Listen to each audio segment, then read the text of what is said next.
Let me tell you a story. This is a 20-month-old little girl who was running around with a toothbrush in her mouth, tripped and fell, and the toothbrush impaled her and pierced through the back of her throat. Her examination revealed a 2 millimeter laceration and a small hematoma in the right posterior pharyngeal wall, which means that there was a little cut and a little collection of blood at the back of her throat. A CT scan of the area revealed an air tract penetrating between the mandibular ramus and the cervical vertebra, passing by the carotid sheath and reaching under the skin of the right posterior neck. So there was an air tract from her mouth through her throat, grazing essentially her carotid artery. Can you imagine the catastrophe that would have been if that would have hit her carotid artery? Her airway in her mouth would have filled with blood, and honestly, she probably would have bled out or bled into her airway before anybody could save her.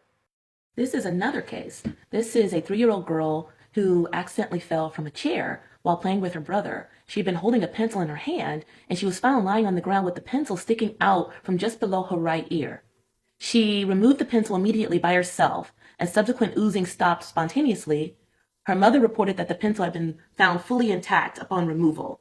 So it was assumed that the entire pencil was removed by the child. So you can see here on admission, she was alert and crying when she was being seen by the doctor, but the exam revealed a 5 millimeter laceration accompanied by a small hematoma right in front of her right earlobe. No other injuries were found. However, her facial movement was asymmetric while she was crying. This suggests a injury to the facial nerve. So imaging was done, CT scan was performed, and it actually demonstrated that she had injury to her parotid gland, and there was a facial nerve injury.